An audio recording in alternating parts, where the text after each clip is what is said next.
네, 안녕하세요. 우리 78일째 성제작용 공부합니다. 부처님께 3배 올리고 오늘 공부 시작하겠습니다. 제가 초를 아직 안 켰네요.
네, 닷새이 공부를 마쳤습니다. 오늘 초3일이고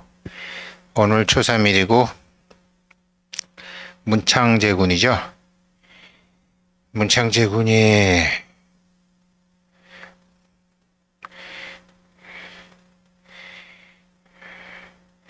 오늘 제가 초하룻날 경봉스님 법문 하나 읽어드렸는데 오늘 읽어드릴게요. 오늘은 좀 길어요. 생사윤회에서의 해탈 법좌에 올라 이르시되 나의 성품이 열애의 성품에 합하여 합한 곳에는 열애와 내가 둘이 아니로다. 이 도리를 설사 알았더라도 말하기 어려운 것이다. 팔만대장경이 전부 부득이해서 말과 글로 이루어진 것이지 진리 자리를 그려내지는 못한 것이다. 비유하자면 사과맛이 어떠한가를 말할 수 있을까? 사과맛을 알지만 표현하기가 어렵고 또 어느 누구도 제대로 표현할 수 없는 것이다. 억지로 사과 맛을 말하더라도 시고 달고 맛이 있다고 이렇게 말할 수는 있지만 사과의 맛을 다 정확히 말하는 것은 아니다. 이 진리의 법문도 하루 종일 말로 설명하고 설사 100년을 말하더라도 말뿐인 것이다. 또 글을 써서 한 권, 두 권 내지 100,000권을 써내더라도 글은 글뿐인 것이다. 글로서 부처의 경지 이 자리는 지금 우리가 공부하는 호흡지간의 그 자리는 그려낼 수가 없는 것이다. 부처를 말하고 법을 말하고 주장자를 들어 보이고 불자를 들어 보이는데 이렇게 하더라도 백운 만리나 떨어졌다. 진리하고는 거리가 먼 것이다. 또 문에 들어서면 할을 하든지 방망이질을 하더라도 백운만이나 떨어진 것이다. 그렇게 하더라도 어쩔 수 없고 그렇지 않더라도 어쩔 수 없다. 이러하거나 이러하지 않거나 모두 어쩔 수 없는 일이다. 이것도 백운만리로다.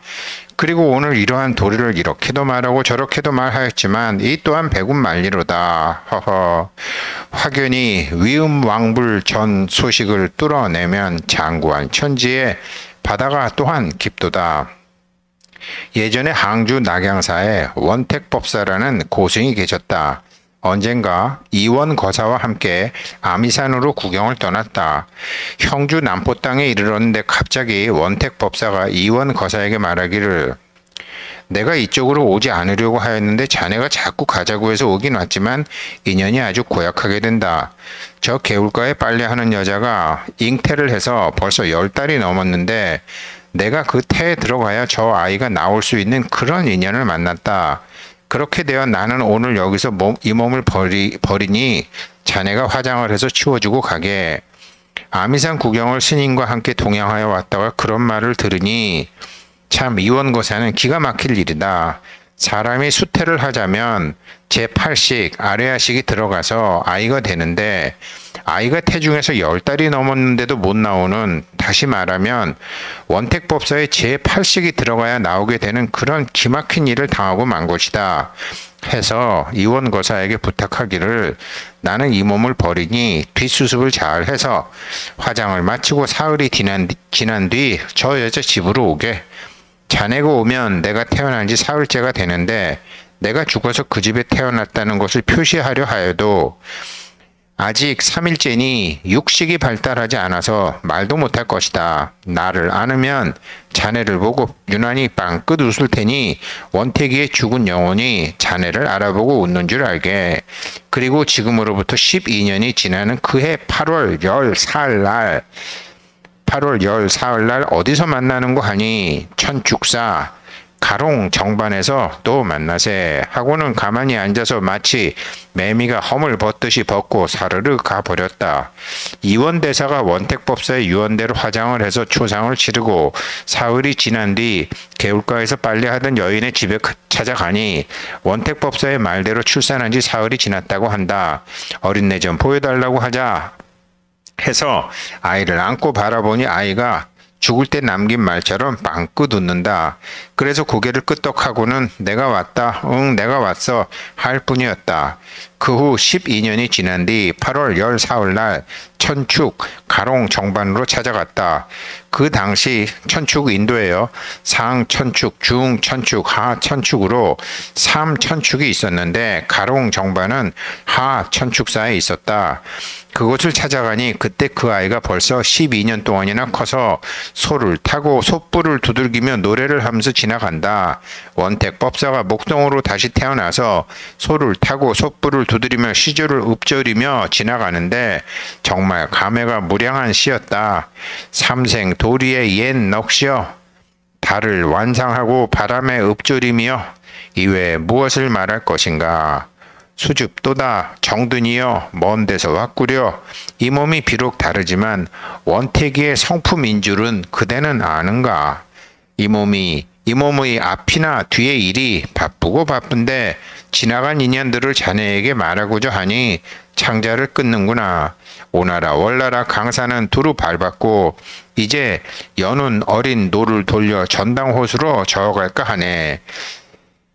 우리가 이 몸을 인해서 과거, 현재, 미래가 있다고 하지만 진리 자리에는 과거, 현재, 미래가 끊어졌고 전생과 금생도 없는 것이다. 하지만 법은 있는 가운데 없고 없는 가운데 있는 것이다. 없는 가운데 있기 때문에 원택법사 같은 이도 과거 전생에 이 여자하고 모자의 인연을 맺었기 때문에 훌륭한 법사가 되었지만 그 인연은 어쩔 수 없어서 몸을 버리고 다시 그 여자의 태중에 들어갔다.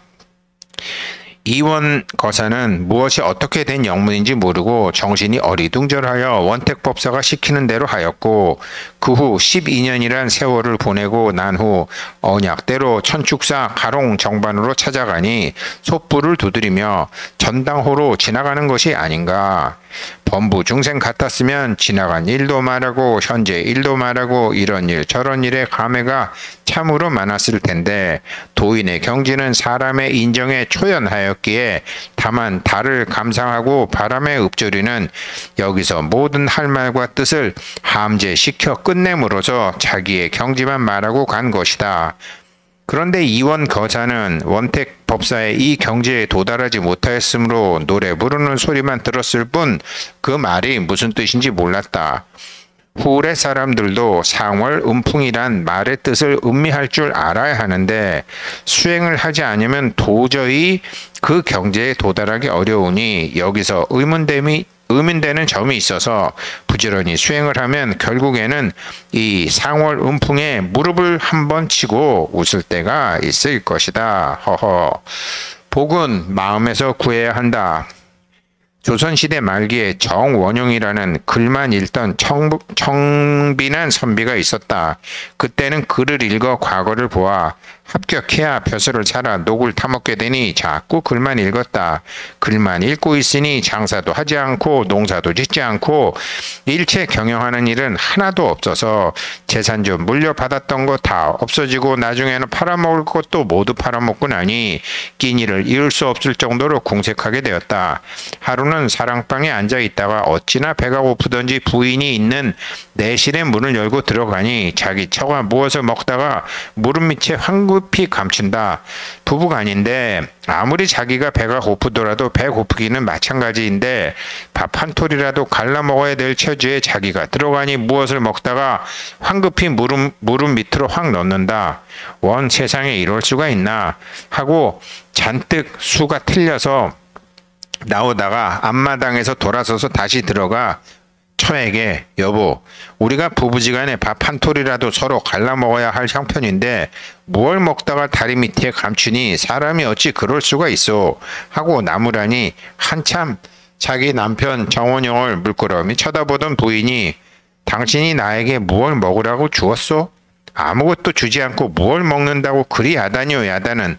내가 어찌 배가 고프던지 사방 찾아봐도 먹을 것은 없고 예전에 우리 잘 살 적에 녹두가루 비누가 그릇에 조금 붙어 있기에 그것도 곡식이라고 빨다가 당신이 들어와서 하도 부끄러워 말은 못하고 당신이 민망해 할까봐 무릎 밑에 감추었는데 이거 빨아 보여. 이거 당신이 빨아 보소. 어디 무엇이 붙어 있는가. 그 말을 들으니 가슴이 터질 듯 아프다. 도대체 배가 얼마나 고프면 그것도 곡식이라고 빨았겠나 생각하니 남의 집안에 딸을 데려다가 저리도 배를 줄이게 하다니 이거 내가 사람이 아니다. 자기의 배고픈 생각은 어디로 달아나고 사랑방에 가만히 앉아 무엇을 해서 철을 굶주리지 않게 하나 하는 생각뿐이었다. 연구에 연구를 거듭한다. 어찌 해야 되겠나.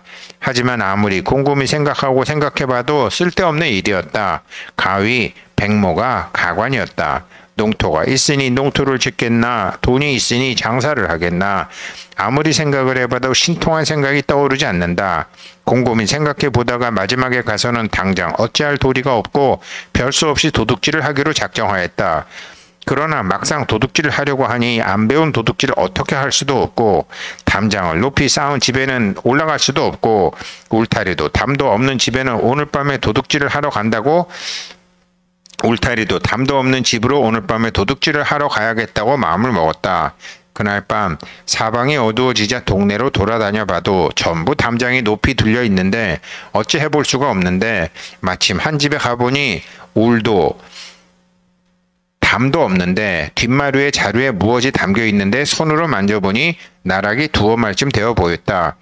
그 집 역시 울도 담도 없이 가난하게 사는 모양인데 아마 먹을 것이 없어서 식량으로 구해다 놔둔 딱한 사정같이 보였지만 급한 김에 옳다 이거라도 됐다 하고는 울러매고 집으로 왔다. 집으로 와서 자루를 막 내어려고 하는데 한 생각이 삥 들기를 내가 굶어 죽으면 굶어 죽었지 저 사람들은 그럼 무엇을 먹나. 그 사람들도 딱한 처지에 어디서 구해다 놓은 이것을 내가 어떻게 먹겠나. 내가 굶었으면 굶었지 이 집 맛은 못하겠다. 그렇게 마음이 본래 자기 마음자리로 돌아왔다. 나락 자루를 울러매고 다시 그 집으로 갖다 놓고 와서 사랑방에 앉아 가만히 생각해보니 도둑질을 하려고 해도 생각이 그렇게 들고 이거 정말 어떻게 하나 하고 잠을 이루지 못하고 있는데 호련히 꿈도 생시도 아닌 순간에 허공에서 소리가 나기를 정원용이 이제 복받아라 하는 소리가 완연히 들린다. 무슨 좋은 일이 생기려는가 하고 있는데 이튿날 동네 사람들이 의논하기를 정원용이 내외를 이제 저대로 그냥 두면 굶어 죽겠다. 우리 동네에서 힘을 모아 도와주자 하고는 양식도 갖다주고 옷도 갖다주고 주어서 그날부터 굶는 것을 면했다. 얼마 후 과거를 봐서 진사에 급제를 하여 차차 벼슬이 높아져서 영의정까지 정원용은 올라갔다. 그 지위가 높고 좋은 자리라서 바람을 잘 타기 때문에 1년 아니면 기껏 해봐야 2년 하면 갈려 나오는 자리인데 정원용은 10년이나 영의정을 하였다. 생각 한번 잘 먹는데 천지가 감동하여 복을 탄 것이다. 한 생각 일어나면 시방 세계 모든 부처님이 다 알고 천신과 지신이 다 안다. 정원용이 일화가 또 하나 있다. 임금이 간혹 간신들의 아첨하는 말을 듣고는 사실을 직접 보지도 않고 확인도 안 하고 정사를 그르칠 때가 있는데 신하로서 전하께서는 직접 보시지 않은 것은 믿지 마십시오. 라고 간할 수도 없고 해서 한 꾀를 내었다. 하루는 자기 처에게 말했다. 여보, 내가 화장실을 가서 대변을 봤는데 항문에서 파랑새 한 마리가 허공으로 픽 날아가더라. 그러니까 당신만 알고 있지 절대로 다른 사람에게 말하면 안 되네. 알았지? 여보, 내가 누구한테 그런 말을 할 까닭이 있겠소? 대답은 그렇게 했지만 남편에게서 이상 야릇한 말을 들어놓았으니 참을 수가 있나. 당장 자기 옷 만드는 친모에게 영감 항문에서 파랑새가 후루룩 날아갔는데 너만 알고 있지 절대로 누구한테 말하지 말아라 하고 다짐을 받아 놓았지만 웬걸 친모는 더 참기 힘든 정말 신기한 수다 아줌마여서 얼마 있다가 식모에게 이 희한한 이야기를 말하고 식모는 자기 친한 이들에게 말해서 삽시간에 그 소문이 장안에 확 퍼졌다.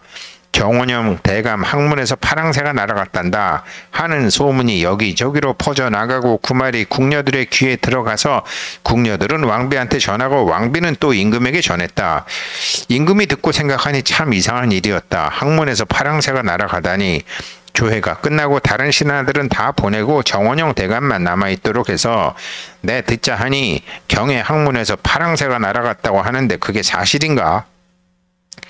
정원영이 말했다. 파랑새가 어찌 항문에서 날아갈 수 있겠습니까? 신이 거짓으로 신의 소첩에게 자네만 알고 있게 내 항문에서 파랑새가 허공으로 날아갔는데 자네만 알고 있게 하고 다짐을 받아 두었는데 이 말을 친모에게 전하고 친모는 식모에게 전하고 식모는 또 자기 친한 이들에게 말해서 자꾸 장안의 소문이 퍼져가지고 황공하게도 전하께서는 아시게 되었습니다. 전하께서도 아시게 되었습니다. 하온즉 전하께서 직접 눈으로 보시거나 확인하지 않으신 일은 누가 뭐라고 하여도 믿지 마시옵소서. 이런 식으로 왕에게 간했다. 신하로서 밑도 끝도 없이 전하께서 직접 보지 않은 일을 믿지 말라고 하기는 어려운 일이다. 정원용 대감은 참 지혜 있는 대감이다. 이런 말을 내놓으면 하지 말라고 해도 더욱 누구에게 말하고 싶어 할 것이다 하고 계산적으로 잘 짜가지고 그런 말을 퍼뜨리게 한 다음 임금의 귀에 들어가니 전하께서 직접 확인하거나 보지 않은 일은 믿으시지 말라고 간하기가 아주 쉬운 일이다. 임금도 그 말에 깨달은 바가 컸다. 본래 이 다함없는 이치는 닿는 곳마다 옛길을 통하였다. 할!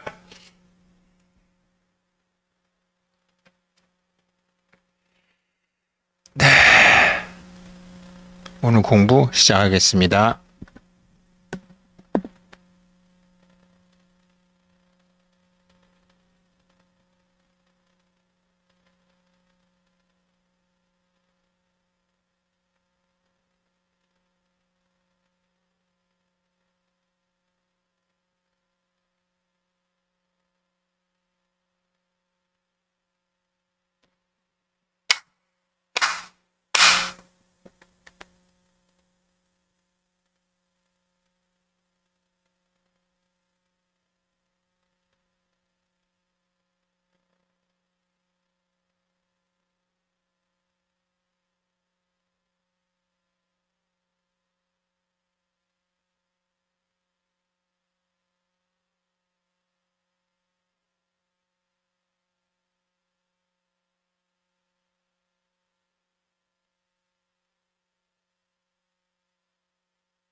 네, 오늘 초3일 문창제군 일일에서 그 앞에 경봉스님 법어가 좀 길었어요.